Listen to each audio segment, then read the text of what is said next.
चलो निशान, तुमको एक इंटरेस्टिंग सवाल देता हूँ।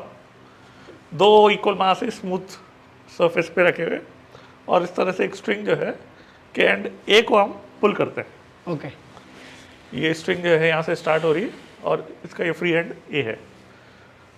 ये सेपरेशन को L 1 मीटर मानते हुए आपको ये बताना है कि यदि स्ट्रिंग जो है एंड ए को हमें पता लगाना हो, कितना टुवर्ड्स राइट मूव करना पड़ेगा before the two masses meet each other. Okay और ओके गॉट इट।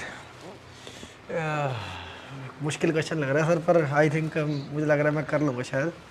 जब ये आएंगे तो ये L यहाँ से छूट जाएगी, L यहाँ से छूट जाएगी और L यहाँ से छूट जाएगी, तो 3L छूट जाएगी। पहली बात तो ये समझ में आ रही है, और ये क्लोज आ जाए, होना ये चाहिए।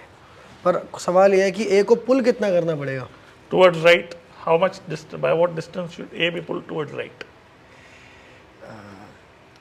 सर जैसे इसमें क्या कोई मतलब ट्रिक मेरे को, मतलब मैं ना इसके बियॉन्ड सोच नहीं पा रहा हूँ, मेरी थॉट प्रोसेस नहीं है यहाँ पर।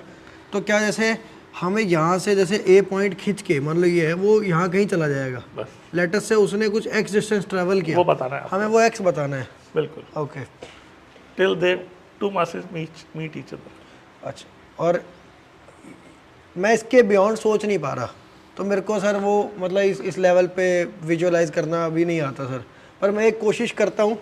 अगर नहीं होता सर आप हो बताने के लिए। बिल्कुल बिल्कुल बिल्कुल। तुम ये हिंट पूछोगे तो मैं हिंट दूंगा। हिंट सर एक बार मैं ट्राई करता हूँ, फिर आपसे हिंट लूँगा। बिल्कुल। जब इसको खींचेंगे तो ये एक आइसोलेटेड सिस्टम है, और आइसोलेटेड सिस्टम फिर हम क्या करें इसे रिलेटेड है तो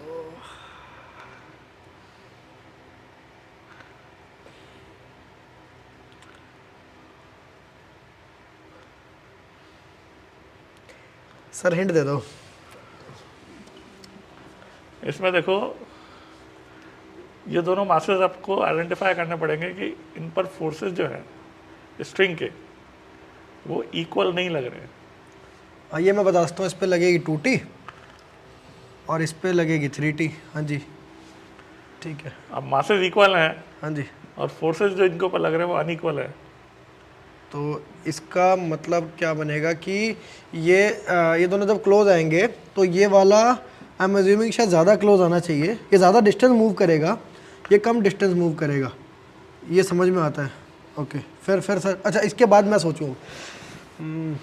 ओके तो मान लो ये बंदा ये अब ये एली डिस्टेंस ट्रैवल कर रहे हैं, तो ये मूव करेगा बेसिकली 75 सेंटीमीटर हो गया है ना, और ये मूव करेगा, मैं सही सोच रहा हूँ आई गेस, एक मिनट नहीं एक मिनट को, ये फोर्स के लिहाज से सोच रहा हूँ, फोर्स एक्सेलरेशन। सर एक सवाल और पूछिए यहाँ पर।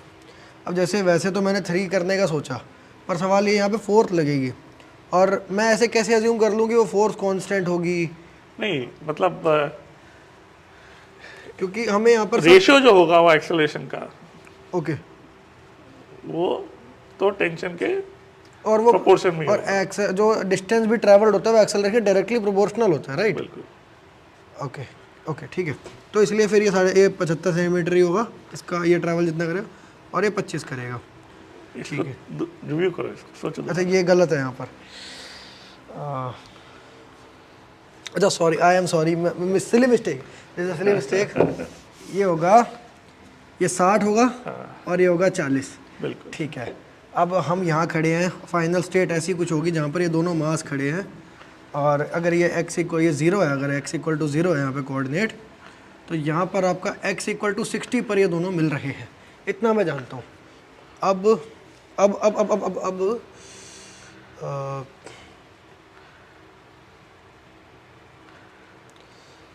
अब ए कहाँ होगा? ए कहीं यहाँ से 3L छूट गई, ये सेंटर यहाँ आ गया, ये अच्छा समझ गया मैं, 60 सेंटीमीटर ये हो गया जब पूरा सिस्टम राइट ट्रैवल हुआ है। फिर साथ में 3L छूटी है, यानी 300 सेंटीमीटर कह देते हैं उसको, और I think that's it. 360 centimetre answer है?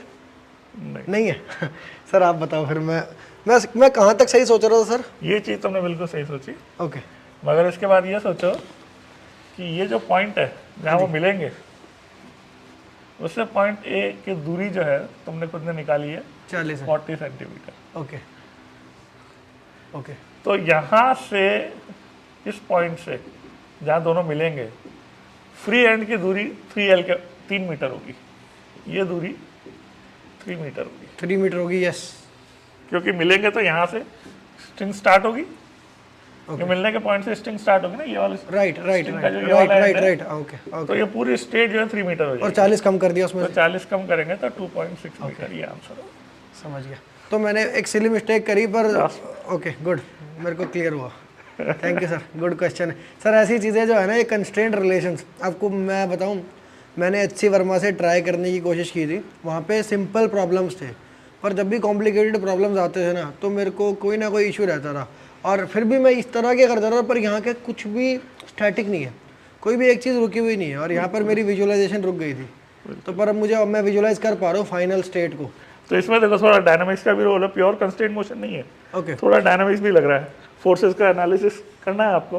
क्या और सर ये- बिना फोर्सेस को यहाँ पे इक्वेशन में लाए, क्या सिर्फ हम ज्योमेट्री का यूज़ करके नहीं बता सकते? नहीं बता सकते, नहीं बता क्योंकि ये जो है अनइक्वल फोर्सेस वाला केस हो गया, दोनों मासेस का डिस्टेंस जो ट्रैवल करेंगे।